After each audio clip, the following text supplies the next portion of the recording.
what would be your spending priorities, and what percentage of city revenue would you allocate to each of those priorities? One more time. What would be your spending priorities? Spending priorities. And what percentage of city revenue would you allocate to each of those priorities? I have said before, and I repeat it now, I want to see paving accelerated. I want to see the potholes in the streets fixed. So, without having the budget in front of me, I would say at least 50% of the budget would go towards fixing roads. I mean, and if other than paying employees and the basics, I would like to see a complete focus on that. I don't think we need any, at this point, investments of into real estate. I don't think we ought to be getting into businesses that aren't run by the city. So I would have the rest of the money set aside to pay the bills of the city. And anything that was available, I would favor.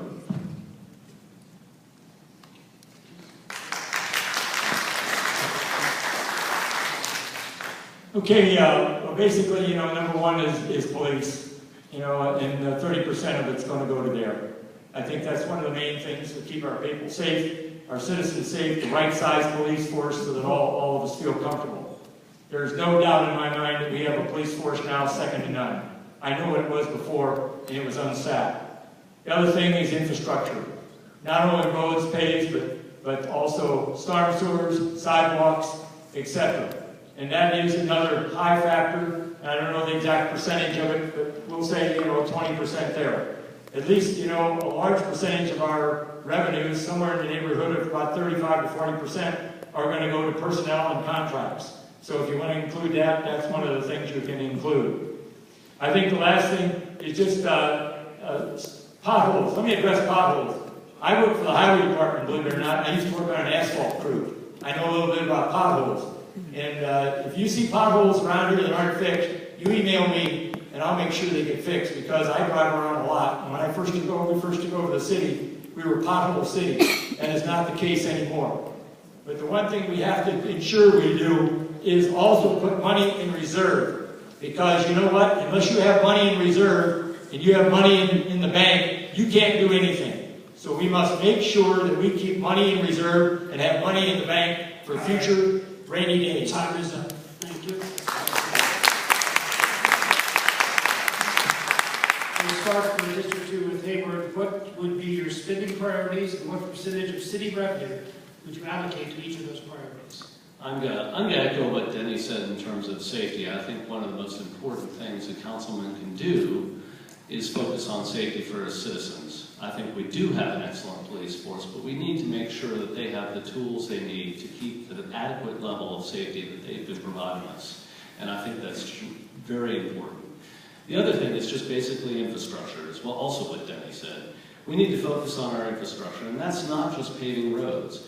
Paving roads is like just painting your house, and that's all you do. We gotta fix intersections. We gotta add turn lanes. There's some important amenities to infrastructure that we do have to add. As Denny said as well, there's stormwater we also have to focus on. And last is parks. We have inherited these parks, and now they're ours, and we're very grateful, but we need to add amenities to these. There needs to be bathrooms added to the nature center. There's bathrooms being put into the Renaissance Park right now. Parks are a great amenity that draw citizens collectively to each other. And I think parks are a key asset to our community. Thank you.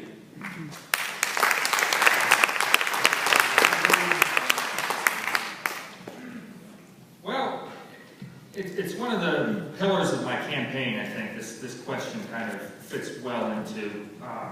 By trade with Delta Airlines, I'm a planner. I'm in charge of planning. My team is in charge of planning for all of the maintenance to be done to the aircraft and to the engines of the 750 plane fleet.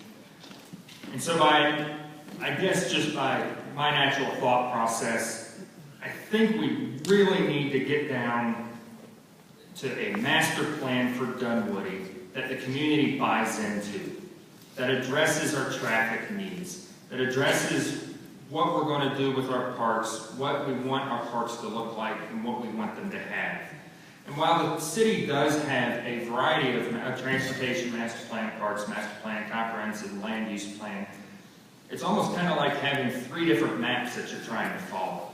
And I think we really need to look at trying to marrying up a lot of these ideas, trying to bring some of these projects together and drive the costs down of a lot of these projects as well.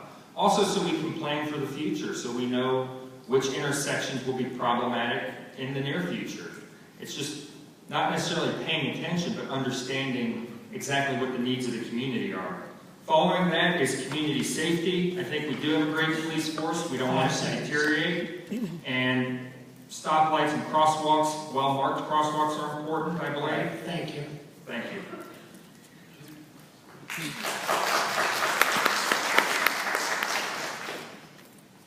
Start? Yep. Okay, public safety has been the one part of the mandate for Dunwoody that has been reasonably well executed, and everyone should agree that we are hugely better off than we were under DeKalb County.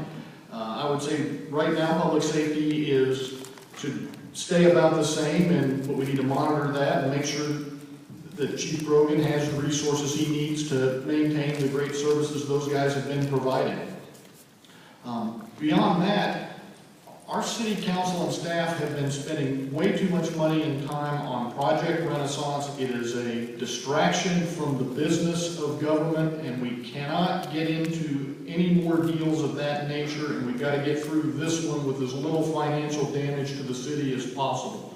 It was bad business getting into it, and it's distracting us from intersection improvements, stormwater infrastructure maintenance, and other key functions of government.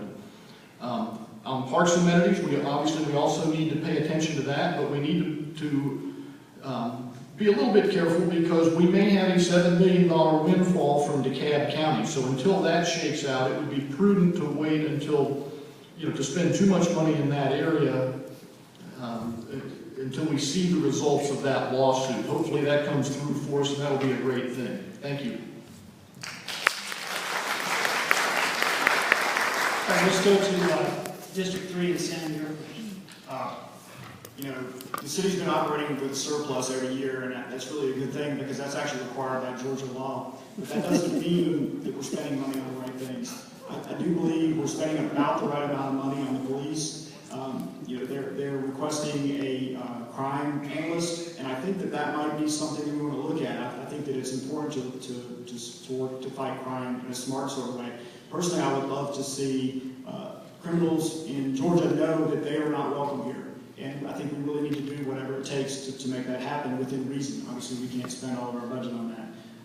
Everybody knows that Stockton Lee, I think we need to be paving more roads. Now, I've only pointed out that we haven't spent money on intersections yet, but we're about to spend $2.4 million on Dunwoody Village Parkway for 0.4 of a mile. Why don't we spend that money paving other roads? I get that some of that money is grant money, but by the way, you and I all pay that grant money in any way. So we have to keep in mind that is taxpayer dollars. I would like to see with some of this, we keep talking about we're operating with surplus, why don't we see a tax refund at the end of the year? Wouldn't that be a great thing? That would probably be a first for all.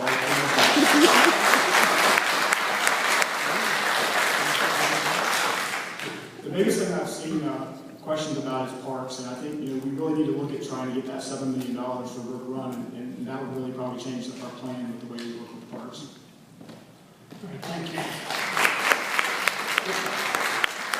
The question's on budget, and that's a very easy one for me because I've served on the budget committee and we just got through discussing our budget. At our next city council meeting, we'll pass that budget. So I've looked at every line item in the 2014 budget. There's nothing to hide. It's online. You can look at every line item and see where the priorities are. I could probably talk for hours, but I know I've got 90 seconds. But generally, it's still back to paving, parks, and police. And we have run a surplus. I'll mention, I know my opponent mentioned the tax refund. There's been one guy in the history of Dunwoody that's made a motion for a tax decrease. Me. It went to a 3-3 vote. It didn't pass. So it's easy to talk about tax decreases. I'm the only one who's tried.